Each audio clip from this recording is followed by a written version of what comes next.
maxay yihiin ciidamada uu cabsida ka muujiyay madaxweynaha dowlad goboleedka Puntland mudane Saciid Cabdullaahi Dani madaxweynaha dowlad goboleedka Puntland ayaa xalay Garowe ka jeediyay khudbad uu kaga hadlayo khilaafka siyaasadeed ee hareeyay Soomaaliya waxyaabaha uu sida gaarka ah uga hadlay waxaa ka mid ah ciidamada dowladda federaalka ee Harimcad iyo Gorgor kuwaasi uu ku tilmaamay in ay qatar dhanka amniga ah u horsoodi karaan dalka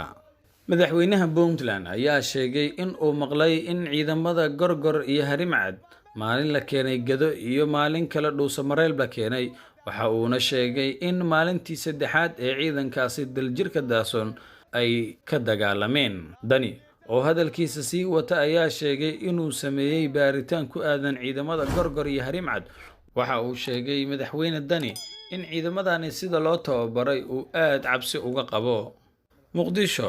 waxaa iminka ku sugan madaxda dowlad goboleedyada Galmudug Hirshabelle iyo Koonfur Galbeed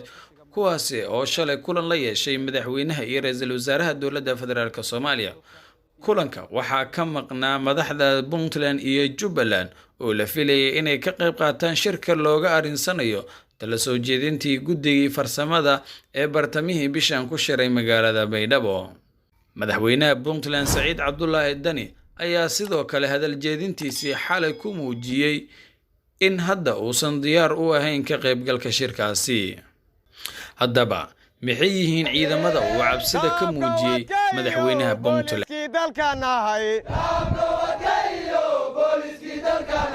dibadda iyo gudahaba hadba meesha la diro kuwa dafaacaye degdeg u jawaabe lagu dirsadanahay Ozil harakat haramad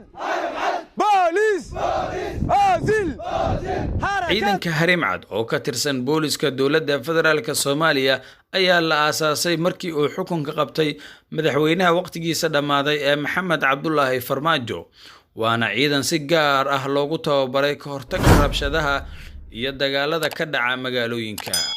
ciidamadan oo tiro ahaan lagu qiyaasay 1,000 askari ayaa waxaa tababaray dowladda Turkiga oo gudaha dalkeeda u qaaday halka qaarna ay tababar ku siisay xerada Turkisom ee ku taala caasimadda Soomaaliya ee Muqdisho inta badan hubka ay wataan ayaa ah mid fudud waxa ay u carbisan yihiin shiishka iyo howlgallada qorsheysan tuutaha ay wataan askarta Harimcad ayaa ah mid ka duwan ciidanka kale ee booliska waxaana intooda badan ay hore uga soo tirsanayeen ciidanka nabad sugidda ee NISA sida uu BBC-da u sheegay Cabdisalaam Guuleed oo ah taliyihii ku-xigeenkii hore ee hay'adda nabad sugidda iyo sirdoonka qaranka ee NISA ciidamadan oo waayadii dambe soo shaac baxay ayay dadka badan oo dhaliila dowladda waxa ay ku tilmaameen in ay u adeegsato dana siyaasadeed ciidanka Harimcad ayaa sidoo kale qayb ka ahaa ciidankii la geeyay magaalooyinka Baydhabo Dhuusamareeb iyo gobolka Gedo Harimcad ayaa u badan rag dhalinyaro ah waxaana taliyo oo ah nin dhalinyaro ah oo lagu magacaabo Farxaan Qarole